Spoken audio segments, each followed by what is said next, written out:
When I was 10 years old, I played a late night game of flashlight tag with a bunch of neighborhood kids. If you don't know what flashlight tag is, it's the same as tag, but you only play it at night. The person who's it gets a flashlight, and they have to yell the name of the person they see with it in order to tag them. It was really cloudy that night, and most people had their curtains drawn, so it was the perfect level of darkness for hiding in. The side of the street my house was on was skirted by a broad length of woods. That was basically the boundary for our side of the game.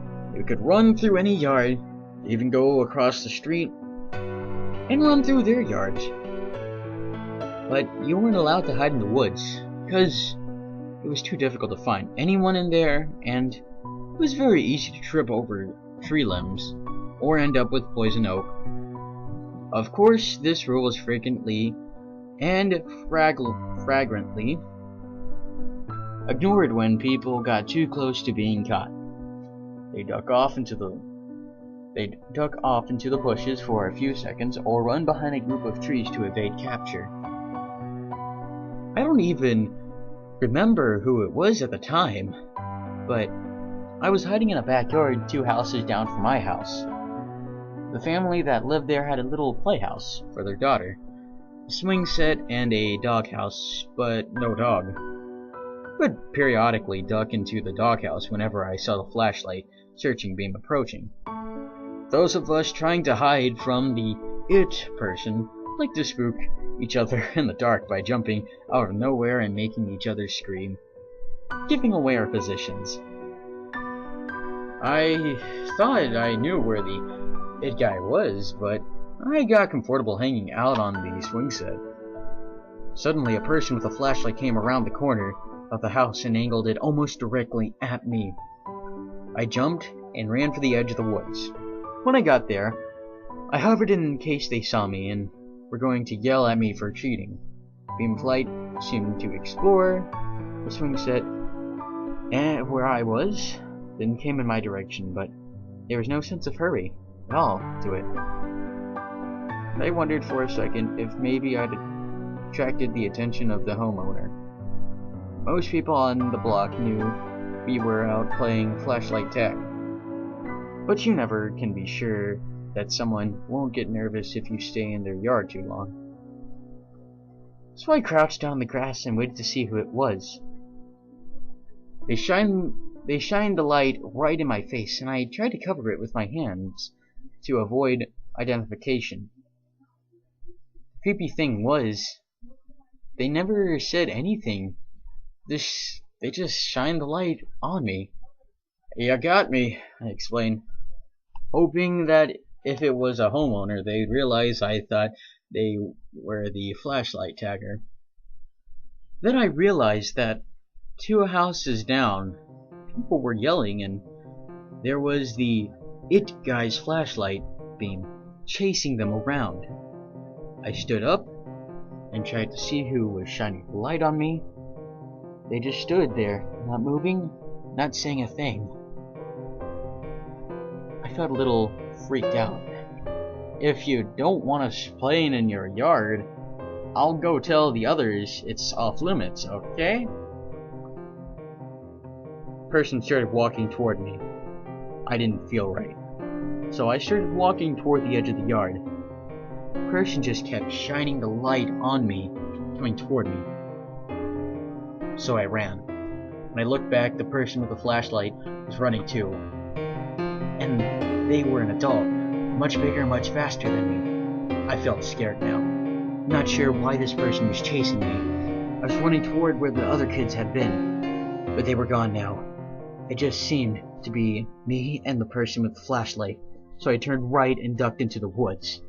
I dropped to the ground, shaking bushes and stuff to try to confuse the person, then shimmered under a ring of thick bushes and curled up. I could see that the flashlight in the woods with me, looking around.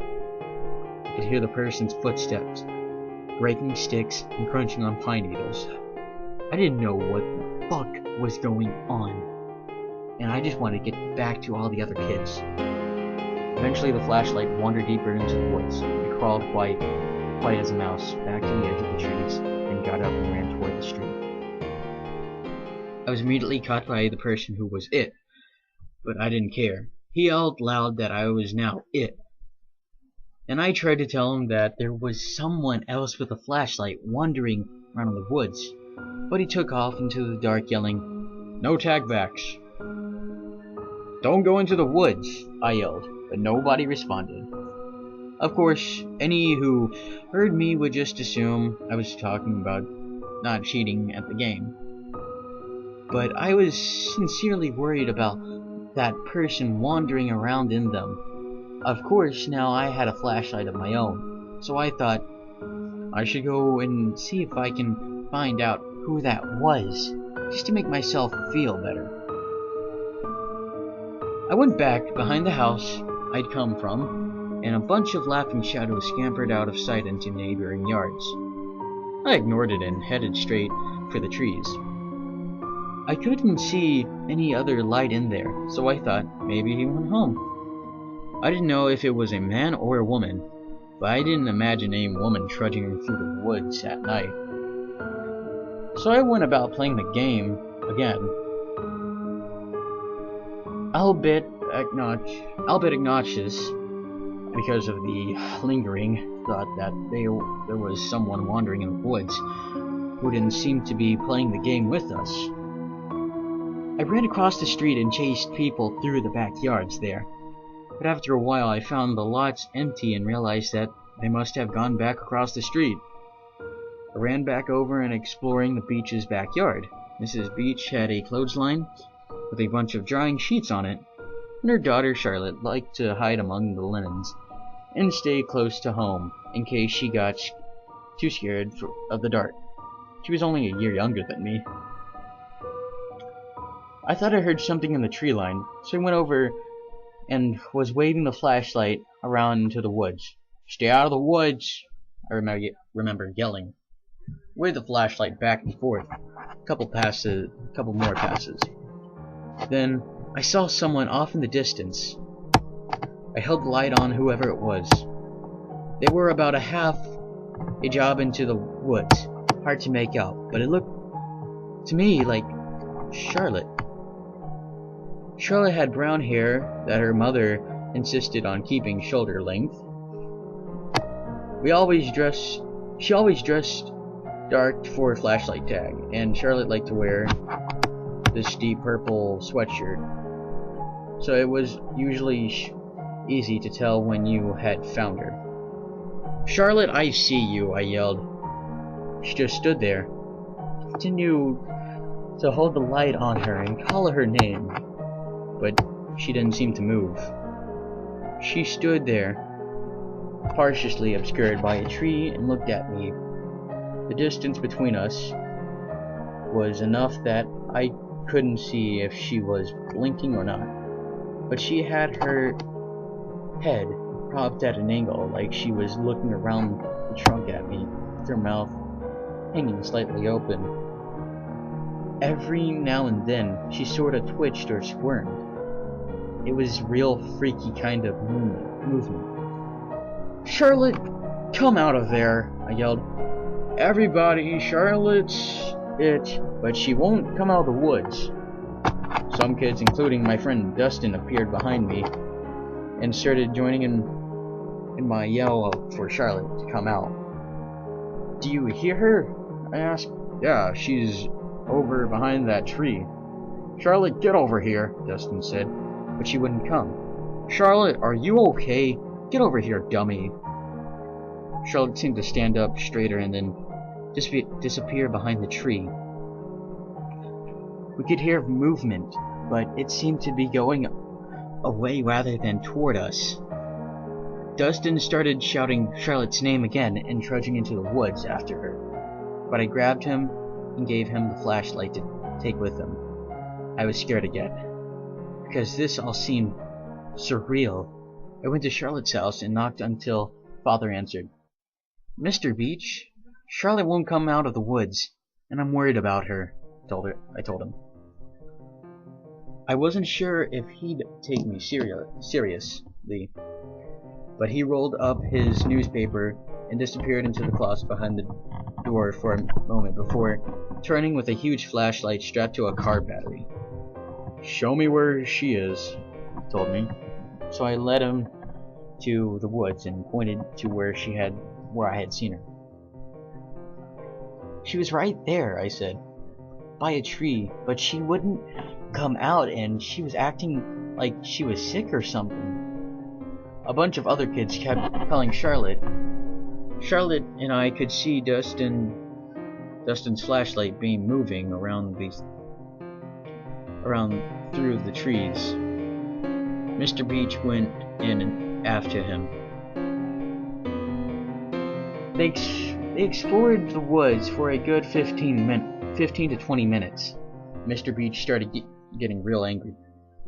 We could hear him yelling very loudly to Charlotte, threatening her with all sorts of punishment if she doesn't get her ass back in the backyard that instant. The game was over by now, and we kids just stood there in Beach's backyard among the linens and watched. Dustin came running back out of the bushes with a dead flashlight. Eventually, Mr. Beach came back out of the woods. "Game over, kids," he said. "Get inside. Ask your folks if they can help me to bring flashlights." We all ran back home. My dad went out with 3 different flashlights. My mother went and turned on all the lights in the back rooms and opened the curtains and shades to help illuminate the backyard. I sat on the couch all upset, and she eventually came back and hugged me, sat with me while I told her about the person with the flashlight chasing me, and how I thought maybe Charlotte had run into him. Mr. Beach had gone inside and called them to report a missing child. They brought huge lights and did a march through the woods, checking very thoroughly, but didn't find her. Mother told my dad what I told her. He told an officer, and I ended up giving a statement. They went into the house 3 doors down and knocked, but the folks that lived there had been asleep and didn't know who would have been in their backyard. The police asked all up and down the neighborhood, but nobody claimed to know anything.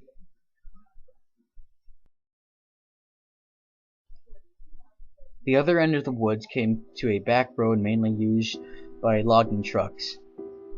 They found Charlotte 2 days later on the other side of the logging road, down an embankment that ended at a stream, stuffed into a drain pipe. Her neck had been broken, and she was apparently stabbed multiple times afterward. My parents wouldn't tell me about it. They thought it would upset me, but Dustin told me all the details at school the next day. It was the most awful thing our town had ever had happen. The police blocked off the logging road and spent months tracking down loggers and truckers who frequently used it. There was a curfew for months, and we were told not to play flashlight tag anymore. We didn't argue. What leaves me shaking to this day is the memory of Charlotte's face, hanging out from behind the tree, looking at me. Sometimes I wonder if, at that moment, I had been witnessing her death, and I wonder if that had almost been me.